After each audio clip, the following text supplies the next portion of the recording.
Where is the evidence that devotees are saved? By Krishna's mercy.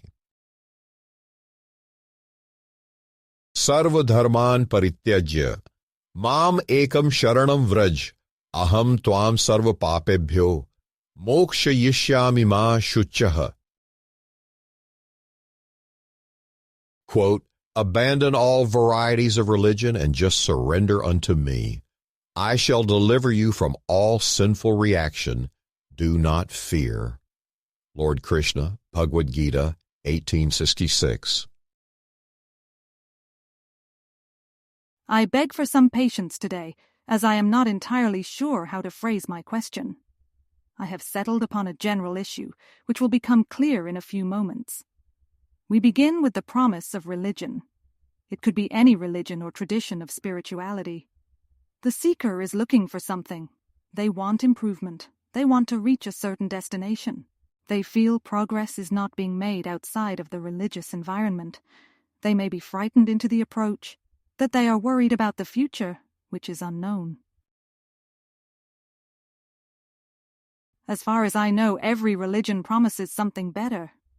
On the one extreme, there is the dogmatic insistence prohibiting the followers from choosing any other way. Unless they proclaim their faith, out in the open, in front of witnesses, accompanied by regular attendance at a house of worship run by an established institution, they are forever condemned. They will get no other chance. Never mind that some human beings never reach the full potential of mental capacity. In other words, they never get the chance to even consider the choice. There is no information about the fate of such individuals or what happened to people of the past, stretching thousands of years prior even. We find a similar promise in Bhagavad-gita, but with the option to deliberate. If someone surrenders unto Krishna, they have no need to worry. The explicitly stated protection in this case, the first benefit, if you will, is insurance against sinful reactions. There is pap from failing to follow different kinds of dharma. The reaction aspect is not difficult to understand. If I fail to pay the utility bill, my electricity will be shut off. If I don't take a shower for a few days, the immediate reaction is accumulated dirt and a foul stench emanating from my body.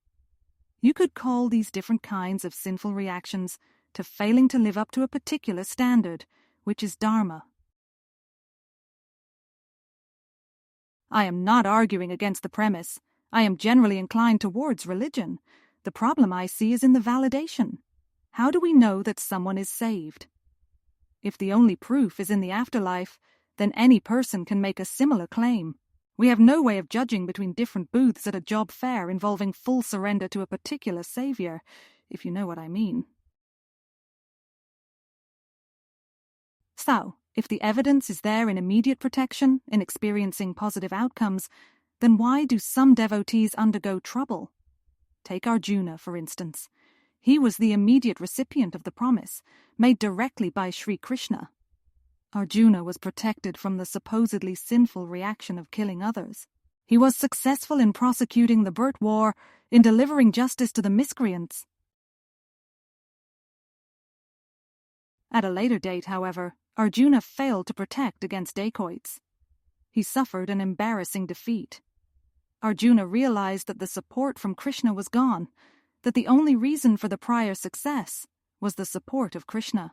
How do you resolve the inconsistency? How can Arjuna be considered saved when he failed like an ordinary person? Why do devotees sometimes experience horrible tragedy while living in a dhamma, such as Vrindavan? Do you see what I am saying? Where is the proof that surrender is the way? How is life in surrender any different than life in sin? As a thought exercise, consider the many outcomes in a given day. There are almost too many outcomes to keep track of. If those outcomes were used as a metric to measure the degree to which I am saved, then sometimes I am saved, and sometimes I am not.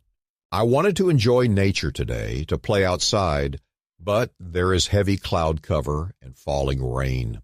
That is a negative outcome.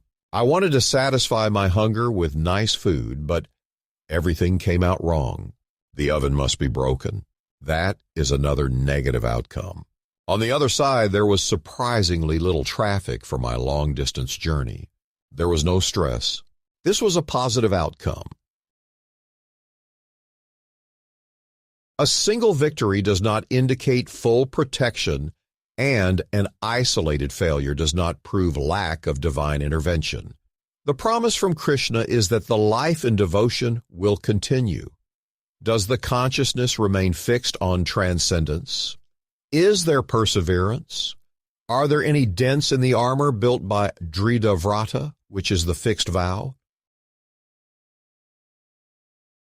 Satatam kirtayanto ma, yatantash cha dridhavrata, namasyantash cha mam bhaktya, nitya yukta upaste. Quote, always chanting my glories, endeavoring with great determination, bowing down before me, these great souls perpetually worship me with devotion. Lord Krishna, Bhagavad-gita 9:14. In the absence of surrender, the material world is already full of ups and downs, highs and lows, moments of joy and times of sadness. These occur on something like a schedule. Every person experiences both in the manner of the changing seasons. The wise person learns to tolerate the changes. The wise person knows something beyond the temporary. They know the source of both the temporary and the permanent. Matra sparshastu konte, shitoshna sukh dukhadah, agamapayino nityas, tans titikshasva bharat.